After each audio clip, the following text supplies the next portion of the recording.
아, 다리야. 누가 좀 도와줘. 새벽에 갑자기 다리가 돌덩이처럼 굳어지면서 찢어질 듯한 고통에 비명을 지르며 깨어나신 적 있으시죠? 그 순간의 공포와 고통, 정말 말로 표현할 수 없을 정도입니다. 하지만 더 무서운 건 이게 단순한 쥐가 아닐 수도 있다는 사실입니다. 실제로 의학계에서는 반복되는 다리쥐를 몸이 보내는 마지막 경고 신호라고 부릅니다. 혈관이 막히거나 신경이 손상되거나 심지어 심장에 문제가 생겼을 때도 이런 증상이 나타나거든요. 그런데 놀라운 사실이 하나 있습니다. 30년 넘게 응급실에서 근무한 한 의사가 발견한 단 하나의 지압점이 있습니다. 이곳을 정확히 3초만 눌러주면 그 지독한 쥐가 마술처럼 사라진다고 합니다. 실제로 이 방법을 써본 분들은 평생 고생했던 다리쥐가 이렇게 간단히 해결될 줄 몰랐다며 감동하고 계십니다. 오늘 이 영상 끝까지 보시면 새벽에 다리쥐 때문에 잠을 설치는 일은 없으실 겁니다. 지금 바로 좋아요 버튼 꾹 눌러주시고 더 많은 건강 정보를 받아보시려면 구독과 알림 설정까지 꼭 부탁드립니다. 그럼 지금부터 다리쥐를 3초 만에 잡는 놀라운 비법을 공개합니다. 잠깐 방법을 알려드리기 전에 반드시 먼저 확인하셔야 할 것이 있습니다. 혹시 여러분의 다리쥐가 이런 증상과 함께 나타나고 있지는 않나요? 만약 그렇다면 지금 당장 이 영상을 멈추고 119를 부르거나 응급실로 가셔야 합니다. 첫 번째, 한쪽 다리에만 계속 쥐가 나면서 다리가 퉁퉁 붓고 있다면 이것은 심부정맥 혈전증의 신호일 수 있습니다. 다리 혈관에 피떡이 생긴 상태인데 이 피떡이 떨어져 나가서 폐로 올라가면 폐색전증이 되어 순식간에 숨을 못 쉬게 될 수 있어요. 실제로 작년에 65세 김영수 씨가 이런 일을 겪으셨어요. 처음에는 그냥 다리쥐 나는 거겠지 하고 넘어가셨는데 왼쪽 다리만 계속 아프고 붓더니 어느 날 새벽에 갑자기 숨이 안 쉬어져서 응급실로 실려가셨거든요. 다행히 빨리 발견해서 치료받으셨지만 조금만 늦었어도 정말 위험한 상황이었다고 의료진이 말씀하시더라고요. 두 번째, 쥐가 풀린 후에도 몇 시간, 심지어 하루 이틀이 지나도 계속 아프다면 이것은 단순한 근육 경련이 아니라 근육 손상이나 신경 문제일 가능성이 높습니다. 70세 박순희 할머니도 어느 날 밤 오른쪽 종아리에 쥐가 났는데 평소와 달리 사흘이 지나도 계속 아프고 걷기도 힘들어지셨어요. 검사해보니 근육 안쪽에 작은 출혈이 있었던 거예요. 세 번째, 다리가 하얗게 변하고 차갑게 식으면서 감각이 둔해진다면 이것은 급성 동맥 폐색의 증상입니다. 다리로 가는 혈액 공급이 갑자기 차단된 상태인데 시간이 지나면 조직이 죽을 수 있어서 몇 시간 내에 응급수술을 받아야 해요. 당뇨를 앓고 계시던 74세 이창호 씨가 바로 이런 상황을 겪으셨는데 새벽에 다리에 쥐가 나면서 갑자기 다리가 차갑게 식기 시작했거든요. 가족분이 재빨리 응급실로 모시고 가서 응급수술로 다리를 살릴 수 있었어요. 네 번째, 가장 위험한 신호입니다. 다리쥐와 함께 갑자기 숨이 차고 가슴이 답답해진다면 이것은 혈전이 이미 폐로 올라간 폐색전증의 신호일 수 있습니다. 이런 경우에는 몇 분 안에도 의식을 잃을 수 있어서 즉시 119를 불러야 해요. 52세 정민석 씨가 출장 다녀온 후 며칠간 오른쪽 다리에 쥐가 자주 났는데 어느 날 아침 갑자기 다리 쥐와 함께 숨이 차고 가슴이 조이는 느낌이 들어서 응급실로 오셨어요. 정말 아슬아슬하게 생명을 구할 수 있었던 케이스였습니다. 마지막으로 다리에 힘이 빠지거나 마비되는 느낌이 든다면 이것은 척추 신경이 눌렸거나 신경 손상이 있을 수 있어서 빠른 진료가 필요합니다. 특히 이런 분들은 더욱 주의하셔야 합니다. 당뇨병이나 고혈압이 있으신 분, 오래 앉아서 일하시는 분, 담배를 피우시는 분, 최근에 수술을 받으셨거나 긴 여행을 다녀오신 분, 만약 지금까지 말씀드린 증상 중 하나라도 해당된다면 이 영상은 나중에 보시고 지금 당장 병원에 가시기 바랍니다. 하지만 그렇지 않다면 이제부터 알려드릴 방법으로 단 3초 만에 그 고통에서 벗어나실 수 있을 거예요. 첫 번째, 가장 중요한 핵심 비법입니다. 다리에 쥐가 났을 때 윗입술 중앙 부분을 집게손가락으로 강하게 눌러주세요. 다리가 아픈데 왜 입술을? 하고 의아해하실 텐데요. 이건 정말 신기한 우리 몸의 원리 때문입니다. 윗입술을 자극하면 자율신경계 반사가 일어나서 다리 근육으로 가는 경련 신호가 차단되는 거예요. 방법은 아주 간단합니다. 5초에서 10초 동안 강하게 눌러주고 이걸 3번 이상 반복하세요. 특히 누워있는 상태에서도 바로 누를 수 있기 때문에 자다가 쥐났을 때 정말 유용합니다. 이 방법은 30년 넘게 응급 환자만 돌봐온 한 베테랑 의사가 실제로 발견했고 그 효과가 논문으로도 발표됐습니다. 두 번째, 발끝을 몸쪽으로 당기는 방법입니다. 종아리 윗부분, 즉 무릎 아래 부분에 쥐가 났을 때 효과적입니다. 다리를 쭉 펴고 발끝을 천천히 몸쪽으로 당겨주세요. 이때 중요한 건 무릎도 함께 쭉 펴주는 것입니다. 무릎이 구부러진 상태에서는 근육이 완전히 늘어나지 않거든요. 혼자서 하기 힘들면 벽에 발바닥을 대고 천천히 몸을 앞으로 기울이는 것도 좋은 방법이에요.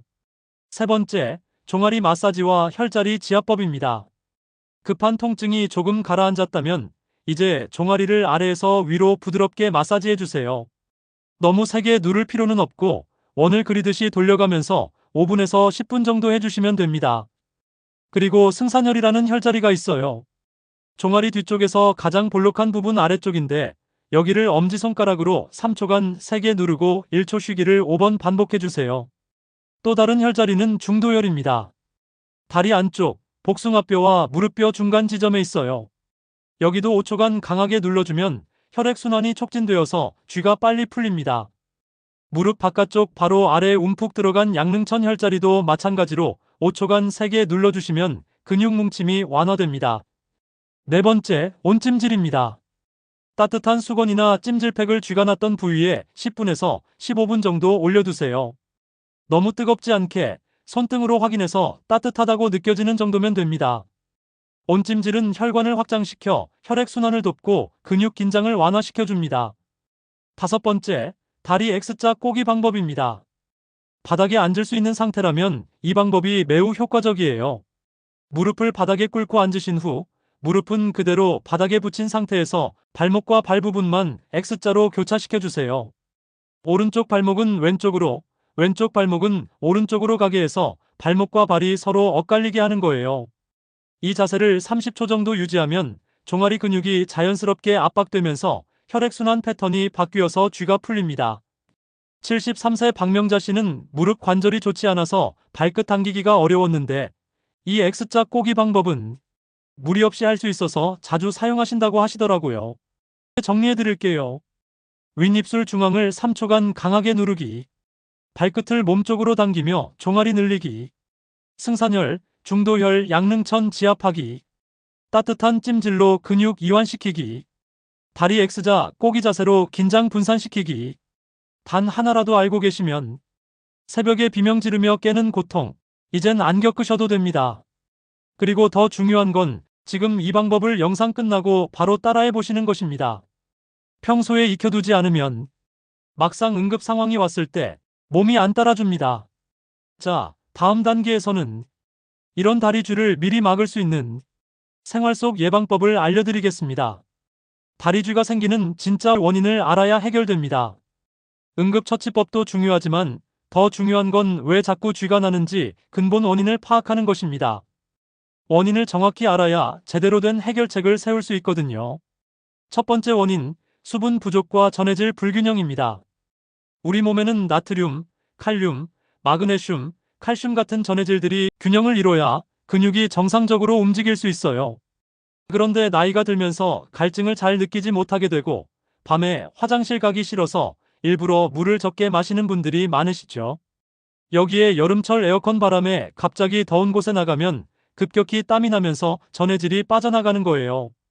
실제로 66세 최동훈 씨가 하루에 물을 컵 한 잔 정도밖에 안 드시던 분이었는데 무더운 날 시장에서 1시간 장 보고 오신 후부터 밤마다 다리쥐로 고생하셨어요.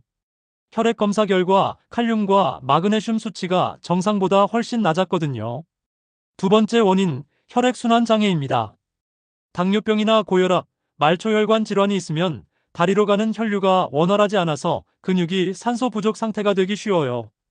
특히 동맥경화가 진행되면서 혈관이 좁아지면 다리 근육으로 가는 혈액과 산소 공급이 부족해지는 거죠. 당뇨를 15년간 앓고 계신 72세 이순옥 씨도 최근 몇 년 사이에 다리쥐가 자주 나기 시작했는데 검사 결과 말초혈관에 상당한 동맥경화가 진행되어 있었어요. 세 번째 원인, 약물 부작용입니다. 이뇨제나 일부 고혈압 약물, 콜레스테롤 약물 중에는 전해질 균형을 깨뜨려서 쥐를 유발할 수 있는 것들이 있어요. 특히 이뇨제는 소변을 통해 나트륨과 함께 칼륨, 마그네슘 같은 중요한 전해질도 함께 빼내버리거든요. 63세 장성민 씨가 혈압 조절이 잘 안 되어서 새로운 이뇨제를 복용하기 시작했는데 일주일 후부터 밤마다 다리 쥐로 고생하기 시작했어요. 칼륨 보충제를 함께 복용하니까 문제가 해결되었죠. 네 번째 원인, 잘못된 수면 자세입니다. 무릎을 구부리고 자거나 발끝이 아래로 처지게 자면 종아리 근육이 과도하게 수축된 상태로 몇 시간씩 유지되는 거예요.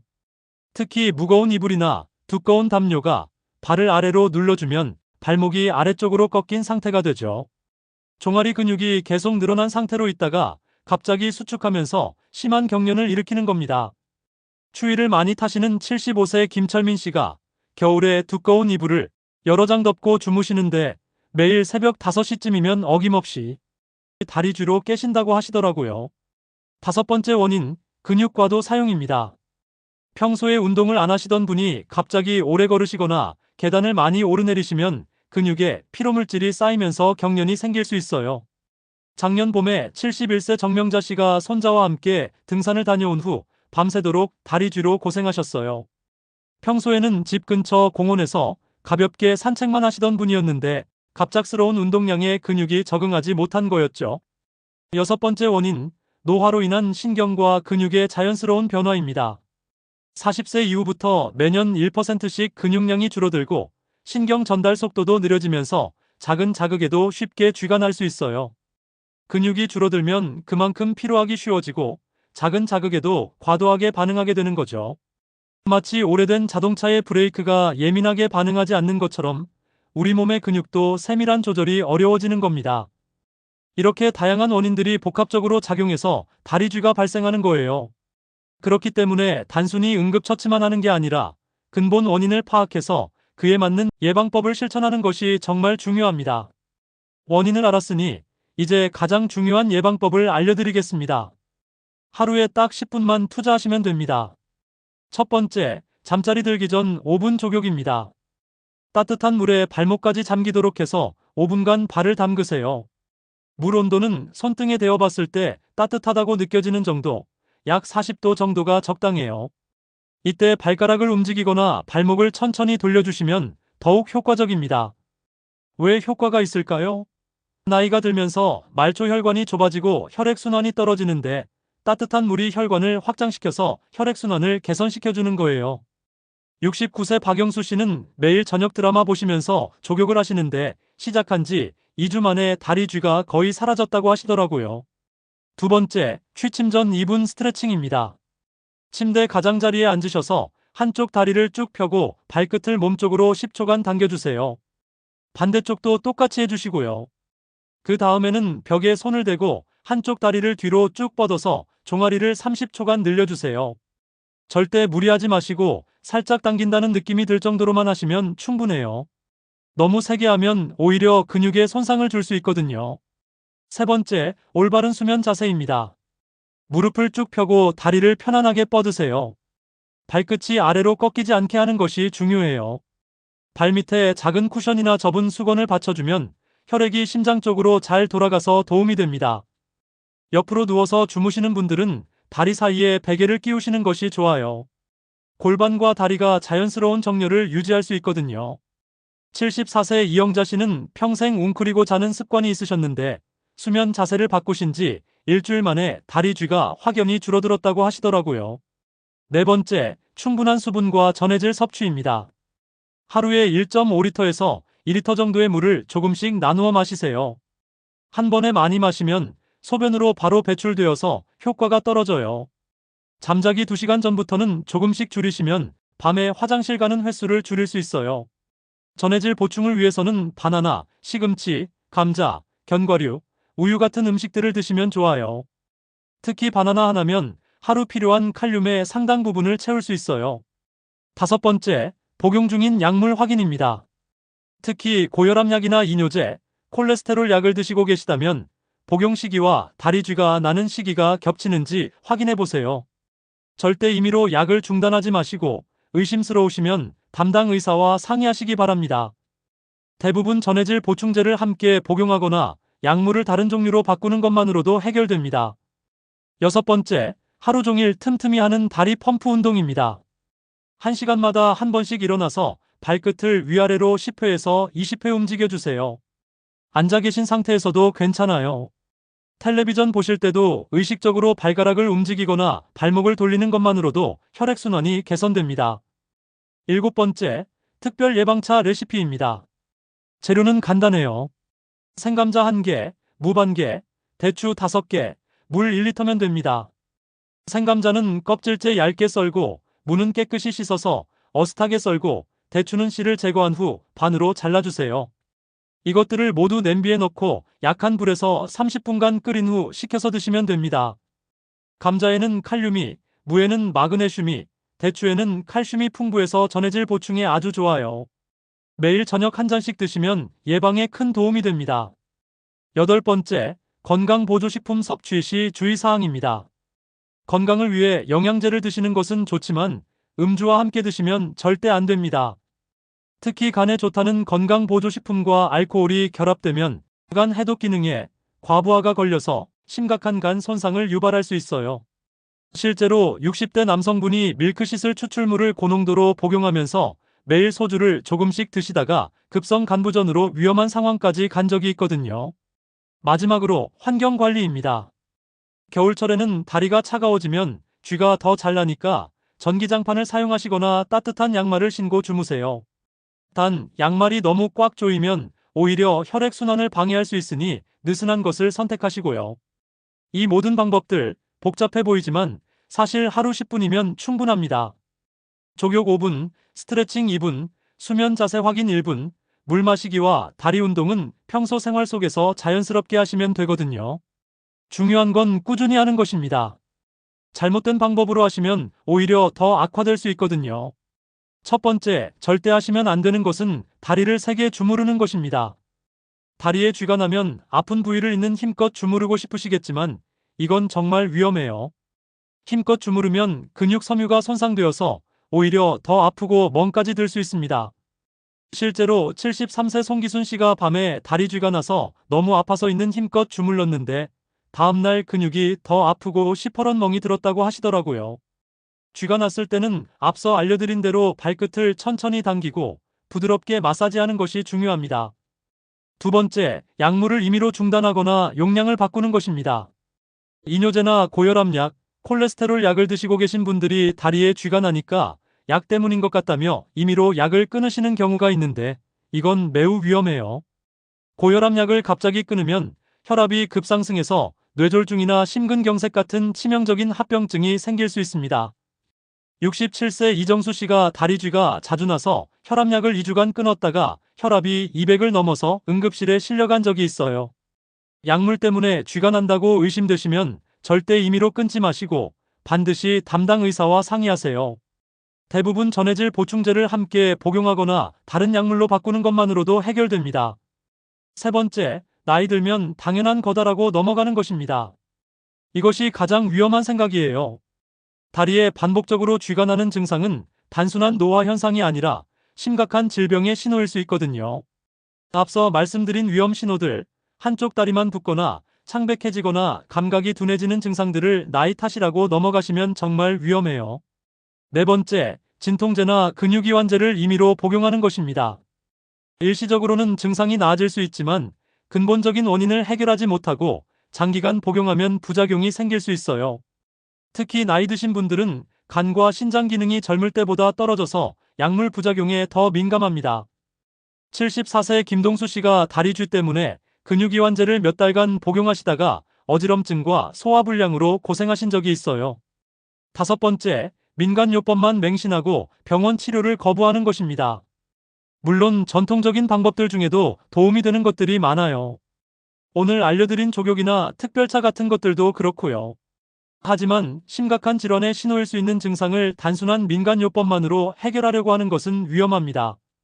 여섯 번째, 건강보조식품과 술을 함께 드시는 것입니다.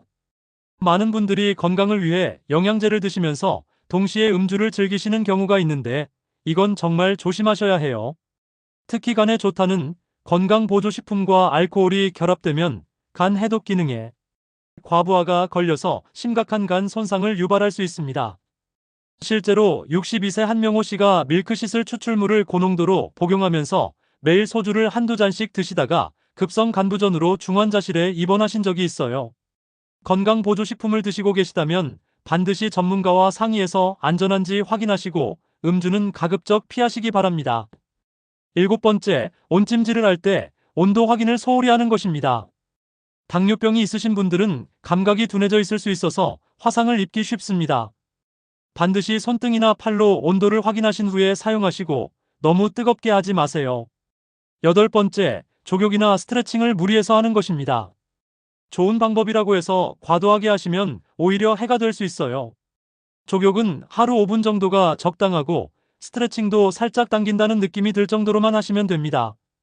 9번째, 증상이 조금 나아졌다고 해서 예방을 소홀히 하는 것입니다. 며칠 쥐가 안 나면 이제 괜찮겠지 하시면서 족욕도 안 하고 스트레칭도 안 하시는 분들이 계신데 그러면 다시 쥐가 나기 시작해요. 예방은 꾸준히 계속하는 것이 중요합니다. 마지막으로 혼자서만 고민하지 마세요. 가족분들과도 상의하시고 의심스러운 증상이 있으면 반드시 병원에 가세요. 오늘 알려드린 방법들 안전하게 실천해보시고 효과를 보셨다면 꼭 댓글로 알려주세요. 그리고 주변의 소중한 분들에게도 이 정보를 꼭 전해주시기 바랍니다. 오늘 영상 어떠셨나요? 다리쥐로 고생하셨던 분들께 조금이라도 도움이 되셨길 바랍니다. 오늘 내용을 간단히 정리해드리면 위험 신호가 있을 때는 절대 망설이지 마시고 즉시 병원에 가시고 가장 중요한 응급처치는 윗입술 중앙을 강하게 누르기 5초씩 3번 반복하는 것, 그리고 매일 족욕 5분, 스트레칭 2분만 투자하시면 예방할 수 있다는 것입니다. 최소 2주는 꾸준히 해보세요. 오늘 영상이 도움이 되셨다면 좋아요 버튼 꾹 눌러주시고 구독과 알림 설정도 꼭 부탁드립니다. 좋아요 한 번, 구독 한 번이 더 많은 분들에게 유용한 건강 정보를 전달하는 데 큰 힘이 됩니다.